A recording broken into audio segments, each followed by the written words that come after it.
माणसानी नाव कॉपी करण्यापेक्षा काम कॉपी करावं, जेणेकरून कामाची क्वालिटी भेटेल आणि कस्टमरही खुश होईल. हो. नाव कॉपी करून काहीच होणार नाहीये. फक्त एकच बोलेन, नाव कॉपी करण्यापेक्षा काम कॉपी करा आणि मोठे व्हा. हो. नाव कॉपी करून काही होणार नाही आयुष्यात.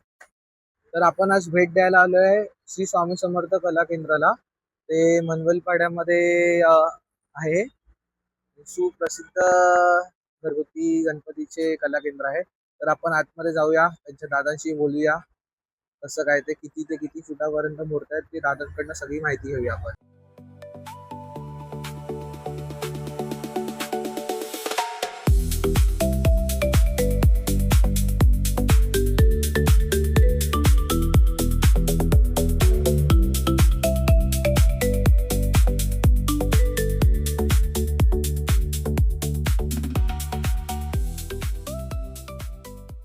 चला मग आपण आता जे स्वामी समर्थ आर्टचे जे ओनर आहेत, आपलं नाव दादा माझं नाव आकाश संजय माने. आकाश दादा यांच्याशी आपण बोलूया. त्यांच्याकडे कोणत्या कोणत्या प्रकारच्या मूर्त्या आहेत. बालमूर्ती आहे, राजा स्वरूपाची मूर्ती आहे, किती ते किती फुटाच्या मूर्त्या आहेत, दादाकडनं माहिती घेऊया आपण. सर्वप्रथम तुम्हा सर्वांना नमस्कार. गणपती बाप्पा मोरया, मंगलमूर्ती मोरया. आपल्या कारखान्याचं नाव श्री स्वामी समर्थ कला केंद्र. आपला कारखाना आहे मनवेलपाडा रोडला, अवधूत नगरच्या शेजारी, ऋषीविहार कॉम्प्लेक्सच्या अपोजिटला. आपल्या कारखान्याचं वैशिष्ट्य म्हणजे आपल्याकडे सर्व प्रकारचे पप्पा अवेलेबल आहेत. तुमची जी काही रिक्वायरमेंट असेल त्या रिक्वायरमेंट आपण पूर्ण करतो. जसं की आपण फेमस आहे कपड्यामध्ये, धोतरमध्ये, फेट्यामध्ये, ज्वेलरीमध्ये. तुमची जी काही कस्टमाइज मूर्ती असेल तेही आपण रेडी करून देतो. आपल्याकडे साईजमध्ये 1 ते 3.5 फुटापर्यंत गणपती अवेलेबल आहेत. त्याच्यामध्ये सुंदर सुंदर आणि सुबक असे गणपती आहेत. तुम्ही एक प्रत्यक्षात पाहूही शकता किंवा आपल्या कारखान्याचं एक स्वामी समर्थ कला केंद्र पेज आहे, तुम्ही तिकडेही व्हिजिट देऊ शकता.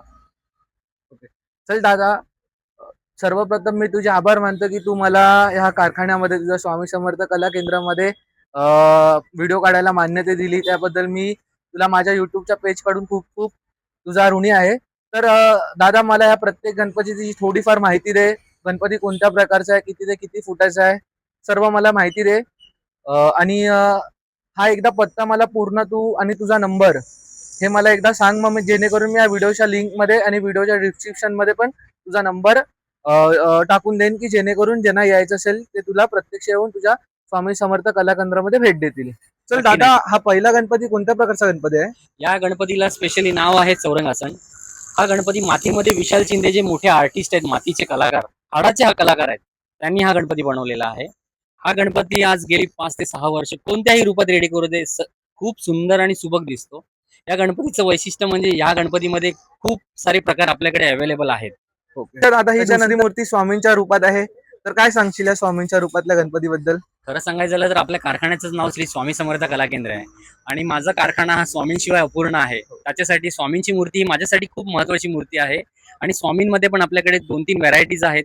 तुम्हाला जसं कस्टमाइज पाहिजे, कोणाला फेटा पाहिजे, कोणाला मुकुट पाहिजे, तर त्या हिशोबाने आपण स्वामींच्या मूर्तीलाही कस्टमाइज करून देतो आपण. अच्छा, स्वामींची मूर्ती किती फुटाची आहे दादा ही? आपल्याकडे स्वामींची मूर्ती 1.5 फुटामध्ये इको फ्रेंडली मध्ये पण आहे आणि 2 फुटामध्ये पीओपी मध्ये पण आहे. ओके, चालेल. बालमूर्ती बद्दल काय सांगशील का आमच्या व्ह्युअर्सला? खरं सांगायचं झालं तर सध्या सगळ्यांची इच्छा असते की आमच्या घरी गणपती बसवावा. नवीन नवीन सुरुवात होते, तर पुजारीही सांगतात आणि स्पेशली आम्ही आज कारखानदार आहेत, आम्ही पण सजेस्ट करतो की तुमचं जर प्रथम वर्ष असेल तर आपल्या घरी बाप्पा हा बाल गणेश रूपातच आणावा. बाल गणेश मध्ये माझ्याकडे भरपूर सारे व्हरायटीज आहेत. जास्त डिसेंट मध्ये दिसणार हे 2 गणपती बाप्पा आहेत. त्याच्यानंतर पुढे आपल्याकडे भरपूर व्हरायटीज आहेत, पण जास्त चालणारा, जास्त लोकांना आवडणारे गणपती हे 2 आहेत. याच्यामध्ये आपण कलर कॉम्बिनेशन तुम्हाला जसे पाहिजे तसे चेंजेस करून पण देऊ शकतो. अच्छा, हे किती ते किती फुटापर्यंत मिळतात? बाल गणपती माझ्याकडे 1.5 ते 2 फुटामध्ये पण आहे, 1.25 फुटाचे पण बाल गणपती आहेत, 1.25 फुटामध्ये इको फ्रेंडली मध्ये आहे. ओके. हा गणपती एकदम शांत स्वरूपात देखणा असा वाटतं. ह्या गणपतीबद्दल मला माहिती दे ना जरा. या गणपतीचं वैशिष्ट्य म्हणजे हा गणपती खरं सांगायचं झालं तर एक ब्राह्मण कोच मध्ये आहे. ब्राह्मण कोच म्हणजे बोललं तर ऍज अ प्रकारे यायचं शिवरेकर बोललं तर एकदम सुंदर, सिंपल अँड डिसेंट मध्ये दिसायला. जसं की याच लुक मध्ये आपल्याकडे खाली पण एक बाप्पा आहेत, त्या बाप्पांचं पण नाव म्हणजे ब्राह्मण कोचच आहे.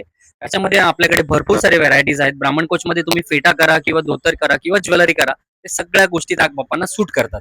अच्छा, ते किती ते किती फुटापर्यंत ब्राह्मण कोच मोस्ट ऑफ दी आपल्याकडे 2 फुटापासून 2.5 ते 3 फुटापर्यंत अवेलेबल आहे. ओके दादा, ही मूर्ती एकदम असं वाटतं की सेम राजन झाड सारखी, राजन झाड सरांनीच बनवली आहे. या मूर्तीची काय तुम्हाला माहिती देऊ शकतोस काय?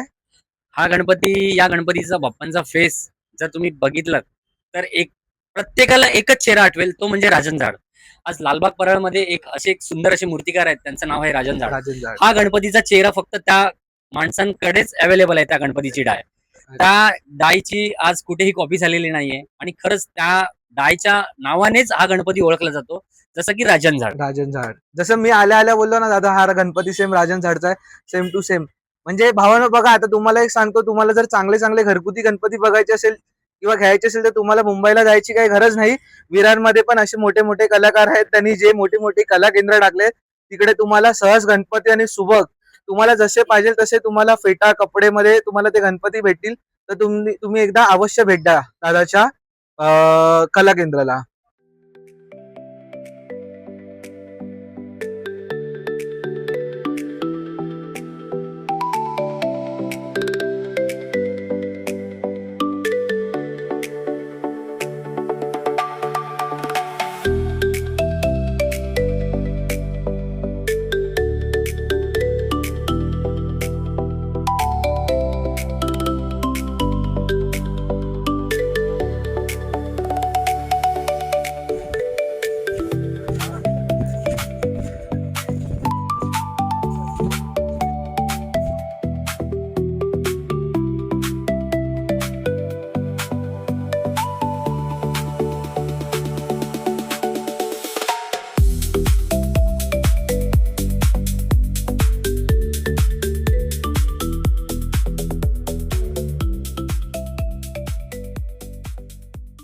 ह्या ताई सुद्धा लालबाग मधून आल्या आहेत.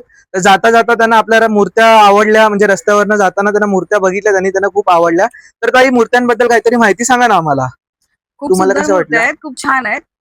बघता क्षणी असं वाटलं की जाऊन बघावं, कारण फेटे यांचे कलर कॉम्बिनेशन आणि ह्या सुंदर छोट्या छोट्या बालमूर्ती आहेत. म्हणून मी प्रॉपर लालबागची असल्यामुळे मलाही असं वाटलं की आपल्यासारखंच कोणतरी इथे आहेत. हो. त्यामुळे छान वाटतंय की विरारमध्येही सुंदर सुंदर मूर्त्या अवेलेबल आहेत. त्यामुळे दादांकडे खूप सुंदर मूर्ती आहेत. हो. थँक्यू. ह्या वर्षी ही मूर्ती जरा ट्रेंडिंगला वाटते, ह्याबद्दल जरा माहिती दे ना मला. कसं आहे, दरवर्षी प्रत्येक मूर्तीचा ट्रेंड वेगवेगळा असतो. तर यावर्षी जरा जास्त करून लोकांना आवडणारे गणपती म्हणजे धोतर आणि फेट्यामध्ये आवडतात. हो. तर त्या हिशोबाने आपण 2 मल्टी कलर घेतलेले आहेत. त्या हिशोबाने आपण हे फेटा मारलेला आहे. तर तुम्ही एकदा प्रत्यक्षात पाहू शकता. ह्याच्यामध्ये पण आपल्याकडे भरपूर व्हेरायटी आहेत. या गणपतीचा प्रकार कोणता आहे? हा गणपती ऍक्च्युअल मध्ये फिलिप्स मॉडेल आहे. आपण ह्याला धोतर आणि फेटा घालून एकदम डिसेंट केलेला आहे. अच्छा दादा, तर ह्या स्वामी कला केंद्रामध्ये तुला आवडलेली मूर्ती कोणती आहे, जी तू मला दाखवशील स्पेशली, की बाबा ही माझी आवडती मूर्ती अशी? खरं सांगायचं झालं तर माझ्या कारखान्यात जेवढे गणपती आहेत ते सगळे मला आवडतात. कोणताही गणपतीला आपण नाव ठेवू शकत नाही की त्याला हे सूट होत नाही, ते सूट होत नाही. तुम्ही प्रत्यक्षात येऊन पाहिलात ना, तर तुम्हाला स्वतःच तुम्ही कन्फ्युज व्हाल की हा गणपती घेऊ की तो गणपती घेऊ. पण सगळ्यात सुंदर आणि माझ्या मनात बसणारा गणपती म्हणजे तो आहे आज इथे सिंगल लोड बैठक. या गणपतीचं वैशिष्ट्य म्हणजे या गणपतीला ना मला खरं म्हणजे प्रेम झालं या गणपतीवर. त्याचं मला काय माहिती नाही, पण त्याचे नाम, त्याचे डोळे, त्याची बसण्याची पद्धत, त्याची ऐट, त्याची नजर, त्याचा तेज चेहऱ्यावरचा, ते खूप भारी आणि भरून येते मन त्याला बघितलं की. तो म्हैसूरी पद्धतीमधला गणपती आहे का दादा? नाही सिंगल असा फिलिप्स सिंगल आपला ब्राह्मण कोच मध्येच बसलेला गणपती आहे. अच्छा, त्या गणपतीचे डायमंड वर पण खूप चांगले गेले आहे. ओके. आता ही मुलं दिसतात आहेत, त्या मुलांबद्दल पण काहीतरी सांग ना मला. खरं सांगायचं झालं तर या लहान मुलांना आज बघितलं की मला माझं बालपण आठवतं. एक काळ होता, मी एका कारखान्यामध्ये जायचो, तर ते कारखान्याच्या आम्हाला आतमध्येही घ्यायचे नाही. मला कारखान्याच्या बाहेर उभं करायचे. आम्ही कारखान्याच्या बाहेरून बघायचो काम कसं करतात, काय करतायत. पण जिद्द पकडलेली की कारखाना कधी ना कधी आपला स्वतःचा करेन. आज लहान मुलांना बघतो, ही जी मुलं बसलेली आहेत सगळी, ही मुलं कॉलेज, शाळा सगळी करणारी मुलं आहेत. आणि ऍट अ टाइम माझ्याकडे 14 मुलं कामाला आहेत. पण खरं सांगतो, आज मी जे काय उभा आहे, आज माझ्या या मुलांमुळेच मी या कारखान्यात उभा आहे. कारण ह्यांनी काम केल्यानंतरच हा गणपती जास्त उठून दिसतो. माझं तर प्रत्येक गणपती मागे कलर कॉम्बिनेशन, सजेशन थोडंसं असते. पण A to Z मेहनत कारखान्याची पूर्ण मुलांचीच आहे. अच्छा, ही मुलं सगळी जी आहेत ती कॉलेज वगैरे करून दुपारी तुझ्याकडे येतात का? येस. प्रत्येक जण शाळा किंवा कॉलेज किंवा क्लासेसला जाऊनच मग तो अवेलेबल टायमिंग आहे त्या टायमिंग मध्येच येतात. शेवटी बोलतात ना, कलाकाराला वय, शिक्षण याची काही गरज नसते, फक्त ही तर खरी गोष्ट आहे. अंगामध्ये कला पाहिजे. चालेल. तुझं नाव काय? देवांशी. चल देवांशी ताई, तुला या कारखान्याबद्दल, म्हणजे तू या कारखान्यामध्ये काम करतेस, तर तू दाखव ना मला कोणते गणपती तू तयार केलायस ह्या वर्षी. मी हा वाला गणपती तयार केलाय आणि ह्या कारखान्यात माझा पहिलाच एक्सपिरियन्स आहे. मी पहिलाच एवढे काम केलं नाही कारखान्यात. लास्ट टाइम पण यायचा होता, पण तेव्हा दादा मुलींना ठेवत नव्हता. हो आता ह्या वर्षी दादाच्या कामावरती एवढा प्रेशर आहे की आता त्याला ठेवायलाच लागलाय. हो आणि मला तर इथे येऊन खूप चांगलं वाटतंय.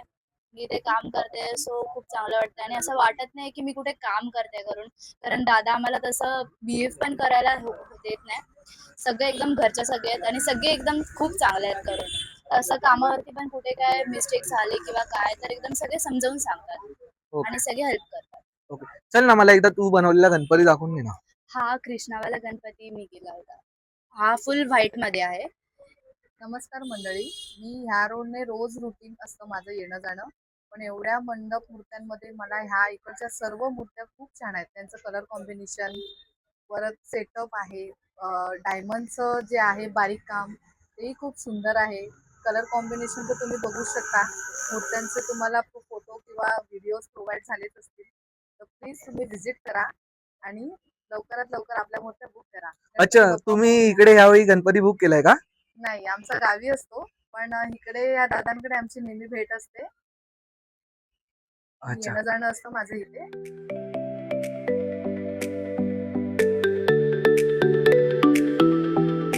तुम्ही इकडे गणपती बुक केलाय का कोणता? हा बुक केला ना, हा वाला बुक केला. अच्छा, मग तुम्हाला मूर्ती कशी वाटली? जसा पाहिजे तसा बनवून भेटते, एकदम व्यवस्थित मूर्ती असते. 2-3 वर्षापासून मी इथेच बुक करतो. एवढा छान म्हणजे कॉपरेट करतात ना आम्हाला, की काही गोष्टीला काही नाही बोलत नाही. एकदम व्यवस्थित, एकदम चांगल्यापणे एकदम व्यवस्थित करून देतात आम्हाला. आणि असं वाटतं की आपल्या घरासारखा व्यवहार करतात ते. असं नाही वाटतं की आपण बाहेरून आलो आहे किंवा मूर्ती वेगवेगळ्या आहेत, ते आपल्या घरासारखा ते लोक व्यवहार करतात आमच्या. एवढं चांगल्या मूर्ती सजवून देतात. अच्छा, म्हणजे- आमच्या म्हणजे सगळे माझं म्हणणं असं आहे की सगळे लोक येऊन इथूनच मूर्ती घ्यावा. एवढी चांगली मूर्ती करतात ते लोक. अच्छा, कपडा वगैरे सगळं व्यवस्थित? एकदम व्यवस्थित, एकदम व्यवस्थित. जे बोललो ते वस्तू करून देतात ते लोक. काही आपल्याला काही नाही बोलत नाही, एकदम व्यवस्थित. हे पण सांगतील आपल्याला स्वामी कला केंद्राबद्दल, त्यांना कसं वाटलं. दादा सांग, कशा वाटल्या मूर्त्या वगैरे? मस्त आहे. बघायला गेलं तर आम्ही इकडं भरपूर मूर्त्या बघून आलो आहे आणि इकडे थोडा युनिक बघायला भेटल्या अच्छा, आणि छान पण आहे. आणि एक मूर्ती आम्ही घेऊन जाणार इकडनं. ओके, नक्की नक्की. आवडल्या ना म्हणजे तुला हो, गणपतीच्या खूप मूर्त्या? आवडल्या, छान आहे. ओके. पुण्यामध्ये त्याची खाती असताना आपला दगडूशेठ, दादा दगडूशेठ बद्दल काहीतरी माहितीच आहे ना, किती फुटाचा आहे वगैरे काय? दगडूशेठ बोललं तर श्रीमंत दगडूशेठ आपले पुण्याचे जे महाराज आहेत, त्या रूपातही आपल्याकडे गणपती अवेलेबल आहेत. दगडूशेठमध्ये आपल्याकडे 1.25 फुटापासून 4 फुटापर्यंत दगडूशेठ अवेलेबल आहेत. त्याच्यामध्ये आपण कस्टमाइज करू शकतो. ज्वेलरी, पेटा, धोतर, तुम्हाला जसं ज्या हिशोबाने तुमची ज्या आवडी निवडीच्या हिशोबाने आपण कस्टमाइज करून देतो.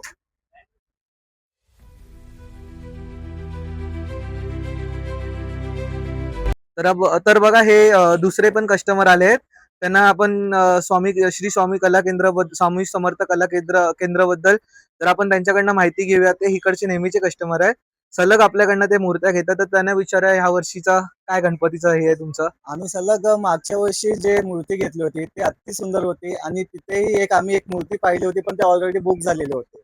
बुक झाल्यानुसार त्या मुलाला आवडलेली मूर्ती या मागच्या वर्षी आम्ही फक्त स्केच दाखवलाय त्याचा आणि या वर्षी त्यांनी आम्हाला अवलंब करून दिलेले आहेत. मूर्ती आहे त्याच्यासाठी दादा धन्यवाद, आभारी. म्हणजे बघा मित्रांनो, दादाला तुम्ही फक्त स्केच दाखवला ना, दादा ती तशा प्रकारची मूर्ती तुम्हाला अवेलेबल करून देऊ शकतो. हो. ही आमच्या दादामध्ये ताकद आहे. म्हणून दादाचं नाव पूर्ण विरार शहरामध्येच घरगुती गणपती ह्याच्यामध्ये खूप चांगलं आहे. दादा, आता आपण सगळ्या कस्टमर कडनं तर ऐकतोय, बरोबर?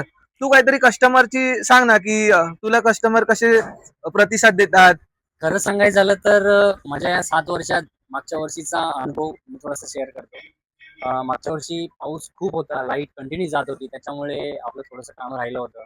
पण शेवटी गणपती त्याच दिवशी आपल्याला देणं भाग होतं. तर काही गणपती आपले कस्टमरांचे रेडी करायचे राहिले होते.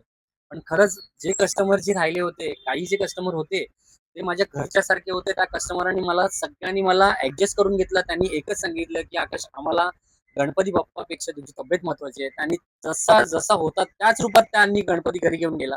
तर ती माझ्यासाठी एक मोठी गोष्ट आहे. ह्याच्या पुढे माझ्या आयुष्यात असा काळा दिवस कधी येणार तर मी देवाला विनंती करतो की येऊच नये, आणि असा कोणता काळा दिवस कोणत्याही कारखानदारावर येऊ नये.